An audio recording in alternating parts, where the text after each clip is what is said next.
Hey everybody, Dave here at Horsepower Hill Rotary Works, where we've never heard of a bad idea. We are in full-on thrash mode on the Hillclimb RX7. We've got the first hill of the year in 5 days. It's Mount Ascutney, which is also, I think, probably the roughest hill in terms of actually abuse on the car. The car currently has no coolant system plumbed, needs a couple more fittings for the fuel system to be done, needs the seat to be mounted, needs a firewall between me and all the juicy 100-to-1 premix in that new FIA rated fuel cell that we got, and also needs the exhaust done at least a little bit more. Ascutney is a non-muffled event, but still, I don't like bleeding ears. So we've got all hands on deck today. Jeff is here. He's not even working on Beetle Knievel, the rotary 73 Super Beetle.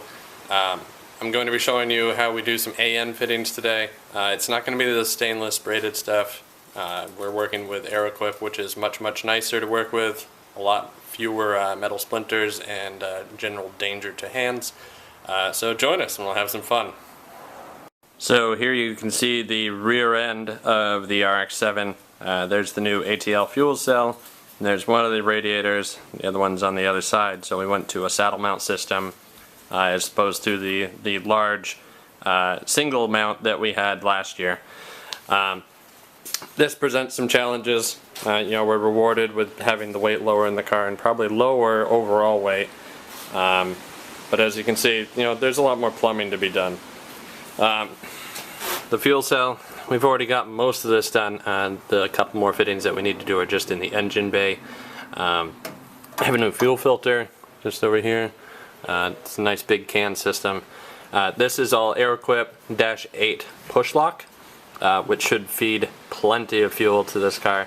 I didn't feel like replacing the return line from our bypass fuel regulator, so I just left that like that, and it was long enough, so any one you can get. So on the front end we've got 3 more fittings to add to this job to get it over to the carburetor from the regulator, and then we have to do basically the entire coolant system today. So we've got, as you can see, a lot of fittings here. These are -16 AN fittings. Wicked Performance Group hooked me up, did some excellent welding, got those bungs on there, which makes my life a lot easier. I am not a TIG welder, and if I was a TIG welder, I probably still wouldn't be able to do aluminum. They did a fantastic job on this. So let's have some fun and let's do some plumbing. So AN fitting, what does AN even stand for? It's Army Navy. So these things are actually military design. The idea is that you can keep reusing them. They don't require any gaskets, any O-rings. They just seal up because they've got this nice machined finish in here. Will you be able to see? Yeah. So you see that chamfer in there? That matches up with the chamfer here. So there's no need for a gasket, there's no need for hammering things with orange RTV sealant like a lot of idiots. And if you do things right, then you're going to have a leak-free system that you can take apart and put back together, and take apart and put back together. And as long as you don't bung up the threads here, you are money. So the challenging bit is this end. This is the end that the hose actually goes in. And it unscrews forever. I'm using mostly Earl's fittings. I've had a lot of luck with them. They seem to go together really nicely. I'm reusing fittings, of course. So here we've got the bit that goes in the hose, or the hose goes on this. And then this is, what would you call this? The ferrule, maybe? So this basically just pulls everything together and cinches it up nice and tight so she can't get away. The goal being an absolutely leak-free situation. These are a little bit oily still from me assembling them last spring, right around this time, 5 days before the event. When I did everything with stainless steel braided line, I decided that that was too heavy, and I put on my fancy pants and brought out my checkbook and got some really nice Aeroquip hose, which I found is actually much nicer to work with than the stainless braided stuff. So we'll go through that process. Alright, so must-have equipment for doing large diameter AN fittings. A bench vise, and the aluminum jaws. A bench vise, got a good one, don't get a Harbor Freight one. Those things are pretty much junk. You can find a good used one on Craigslist for like 150 bucks. And if you get a good one, it's going to last you forever. The aluminum jaws, these are Aeroquip jaws. Apparently I got spendy. Made in the USA. I think these are probably like $40. These things are a total lifesaver. Especially if you're doing the braided stainless stuff. That is hell to hold on to both the lower fitting and then the ferrule trying to tighten the thing up. You can show them the yeah, and you will mar up your fittings too. Always use a little bit of lube. So says my father. Today we're using the real good stuff. Amsoil 2050 racing oil. Because racing, you don't need a ton of it. You just want to sort of help things along. Just a dabble doer. So the way things work, you got your hose here. You put on your ferrule. You're gonna need a wrench. See how easy that, like, stainless steel would fight you so much, and this just sort of goes in. There's a lip inside the ferrule.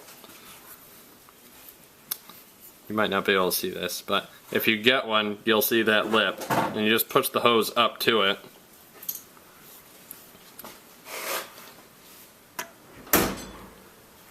Seat it, and then start cranking.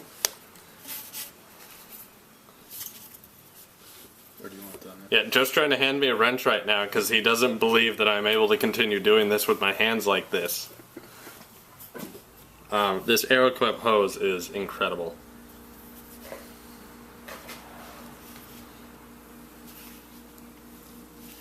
Yeah. So this stuff is like 1.5 times the price, but given the weight savings and how much easier it is to work with, I think it's worth it. Be aware, it is going to be more prone to kinking than the braided stuff. Alright, that's as far as I can get with my hands. I'm going to need the power tools now. Do you want the Yes, big sir? or you want those? No, this is fine. Big wrench.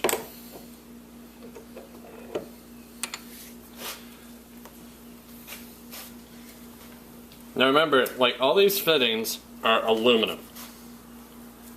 If you put anything harder than aluminum on them, say steel, you're risking marring them.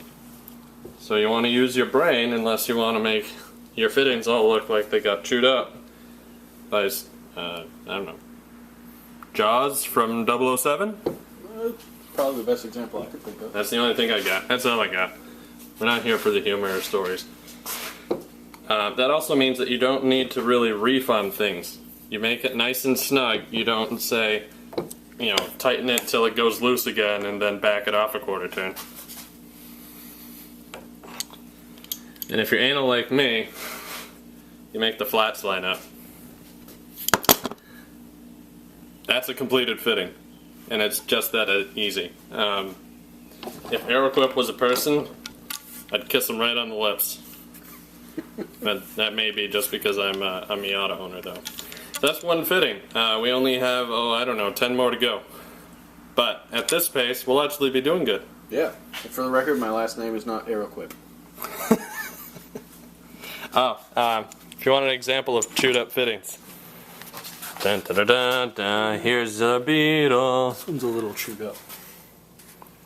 See, so not awful, but if you're an anal person, then you're not going to be real happy with that. If you're a realistic person, you're going to say, screw it. By the time you get through doing all the fittings to run a full car with coolant from front to back, you're going to be basically just getting it done.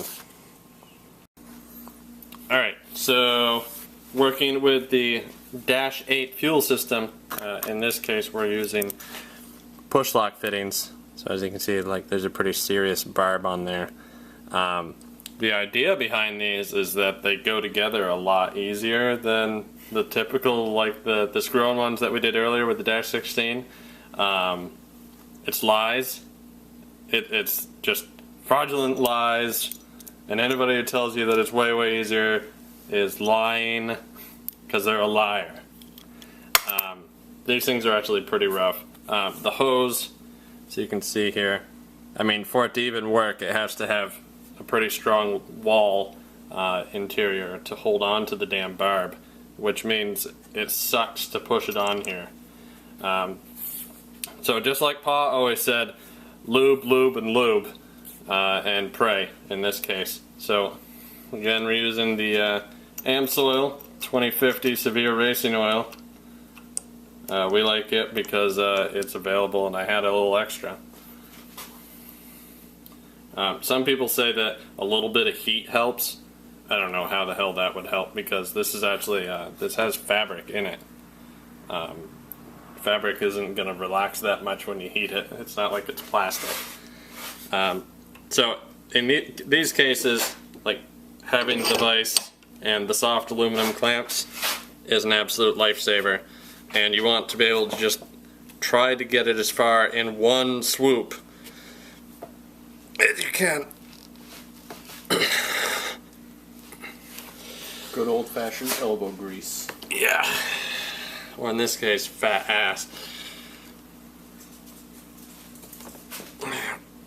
I mean, I'm bearing down on it with all my weight, and I'm a little over 200 pounds. So as you can see, like I got it over both barbs, but we've got that gap, and I'm not gonna keep that. So the trick that I have found, I'm not sure if this is officially sanctioned. There's my Jeremy Clarkson drawer.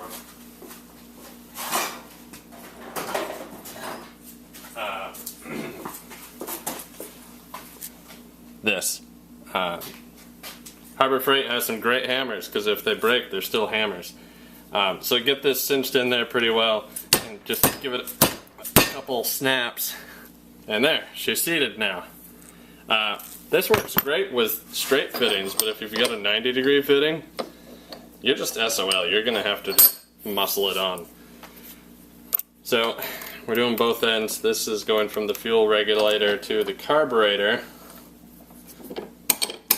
Yes, they're different colored fittings, but it is actually color coordinated a little bit. No, it's not. I don't really care. So again, luber, just the tip, and then more. It helps if you try to sneak up on her and surprise her, maybe. Lure the fitting into a false sense of security.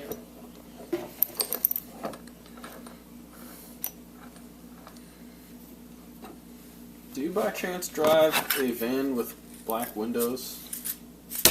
No, it's a truck. So there. The hammer trick seems to be key. Make sure that when you're cramping down on the hose with the clamp, or when you're giving them the clamps, boss, don't go too tight. You know, as with most things, moderation is key unless it's application of throttle. So that's it. We got these done. A couple more to do, and then the fuel system will be completely done. I screwed up counting fittings for the coolant system because I'm not very good at counting apparently, so I had to make a quick order. Thumbs up to Summit. They've been very good about rushing orders to me far too often, and the prices are very reasonable, and second day air shipping is $15. Hard to beat that. That's it for AN fittings tonight, and hopefully forever once this whole thing is done. Have a good night, or don't. Who cares?